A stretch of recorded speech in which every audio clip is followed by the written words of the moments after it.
గత 4 రోజులుగా ఇంటర్నెట్లో సోషల్ మీడియాలో విపరీతంగా వైరల్ అవుతున్నటువంటి విషయం బాబు చంద్రహాస్ వాడిన బూతు పదాలు, దాని మీద విశ్లేషణలు, వారి వారి అభిప్రాయాలు, వాళ్ళు తిరిగి బూతులు తిట్టడాలు ఇవన్నీ జరుగుతున్నాయి. ముందుగా నేను వాటి గురించి మాట్లాడతాను. బూతులు మాట్లాడడం అనేది పబ్లిక్గా నేనైనా నా కొడుకైనా ఎవరైనా సరే తప్పే. డెఫినెట్గా దాన్ని ఎంకరేజ్ చేయను. అండ్ ఇది ఫంక్షన్లో ఆ రోజు నేను సగం పాట అయిన తర్వాత అక్కడికి ఎంటర్ అవ్వడం జరిగింది. ఎంటర్ అయిన తర్వాత పాట అయిపోయిన తర్వాత మా బాబుతో చెప్పడం జరిగింది, నాన్న ఇలాంటివి పబ్లిక్ వాడకూడదని. సరే daddy, next time I don't repeat అని చెప్పాడు. అది ప్రైవేట్గా చెప్పడం జరిగింది, నాట్ పబ్లిక్గా. సో బాగుంది, అక్కడితో అయిపోయింది అది. బట్ అది లైవ్ కాబట్టి లైవ్ కొన్ని ఛానల్స్లో వెళ్ళిపోయింది. బట్ అప్పుడు లైవ్ చూస్తున్న వాళ్ళు తక్కువ మందే ఉన్నారు, ఒక 1000 పీపుల్ ఉండుంటారు మొత్తం చూసిన వాళ్ళు.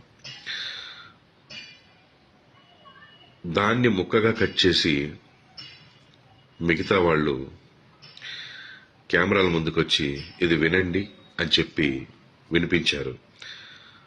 నా విన్నపం ఒకటే, మీరు తప్పు చేసిన వాడిని శిక్షించాలనుకోవడం తప్పు కాదు, కానీ ఆ ఇదిలో పడి మనం ఇంకో తప్పు చేస్తున్నాం, ఇంకా ఎక్కువ మందికి వినిపిస్తున్నాం వినకూడని మాటల్ని. అది చేయకుండా ఉంటే బాగుండి అనిపించింది. నేను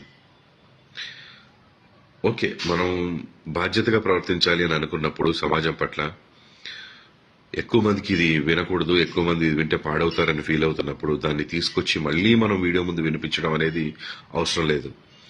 దానికి లీగల్గా మనం ఏ యాక్షన్ తీసుకోవాలో తీసుకోవచ్చు, మనం ఎలా బుద్ధి చెప్పాలో చెప్పొచ్చు, ఇదంతా చేయొచ్చు. ఆ వీడియో చూపించి మాట్లాడడం ఒకటే కాదు, దాంట్లో 2-3 బూతులు ఉంటే మనం 20-30 బూతులు మాట్లాడుతున్నాం, 100 బూతులు మాట్లాడుతున్నాం. దయచేసి మేల్కోండి. సమాజాన్ని ఉద్ధరిద్దాం అనే ఒక ఉద్దేశంతో బయలుదేరి సమాజానికి ఇంకా నష్టం చేస్తున్నామేమో,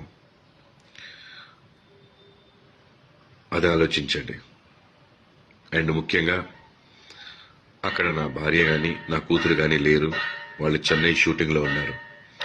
ఆ విషయం తెలియకుండానే చాలా మంది చాలా మాటలు అన్నారు వాళ్ళని. తప్పం, అది పెద్ద తప్పు. ఏదైనా తెలుసుకుని మాట్లాడాలి. ఇంకో ముఖ్య విషయం, నన్ను కూడా చాలా మాటలు అన్నారు. పెంచడం రాదా, పద్ధతి తెలియదా అని. నేను నేర్పించిన పద్ధతులు, నేను నేర్పించిన సంస్కారం, లేదా నేను ఎలా పెంచాను అనేది ఈ ఒక్క పదంతో మీరు డిసైడ్ చేయకూడదు. నా బిడ్డ టాలెంట్ చూడండి, నేను ఎలా పెంచాను. ఈ రోజున బరాబర్ ప్రేమిస్తా సినిమా చూసిన వాళ్ళు ప్రతి ఒక్కళ్ళు చెప్తున్నారు అద్భుతంగా చేశాడని, డాన్స్లు అద్భుతంగా చేశాడు, యాక్టింగ్ అద్భుతంగా చేశాడని. ఎంతో మెచ్యూరిటీ ఉన్న వ్యక్తిగా మాట్లాడుతున్నాడు అని. సో తప్పుని నేను సమర్థించట్లేదు, కానీ తప్పుని ఎత్తి చూపే పనిలో పడి మనం ఎక్కువ తప్పులు చేస్తున్నామేమో, సమాజానికి ఇంకా ఎక్కువ హాని చేస్తున్నామేమో అని అనుకుంటున్నాను. నేను ఒకటే చెప్పదలుచుకున్నాను, మా అబ్బాయి ప్రవర్తన ద్వారా కానీ మాటల ద్వారా కానీ ఎవరైనా ఇబ్బంది పడి ఉంటే వాళ్ళందరూ క్షమించమని అడుగుతున్నాను.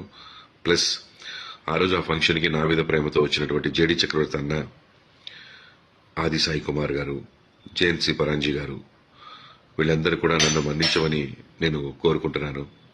సారీ అన్న, మీరు నా ఫంక్షన్కి వచ్చినందుకు కొంత అవమానం జరిగింది, మీరు కూడా మాట పడాల్సి వచ్చింది. I'm sincerely sorry for that మీ అందరికీ. అండ్ డైరెక్టర్ గారు, ప్రొడ్యూసర్ గారు, వాళ్ళందరూ కూడా ఎవరు ఇందులో ఇన్వాల్వ్ అవ్వలేదు.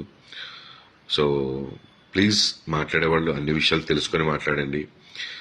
ఒక విషయం తెలుసుకొని మిగతా విషయాలన్నీ మాట్లాడకండి, లేదా దాని గురించి మాట్లాడండి, తప్పు లేదు, ప్రశ్నించిన తప్పు లేదు. ఇక్కడే స్టార్ట్ అయింది, ఈ రోజు స్టార్ట్ అయింది.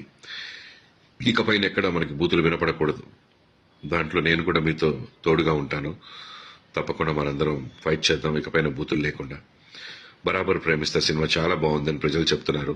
తప్పకుండా సినిమా అందరూ చూసి ఆదరించండి.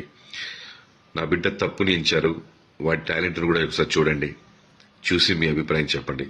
బరాబర్ ప్రేమిస్తా ఇన్ థియేటర్స్.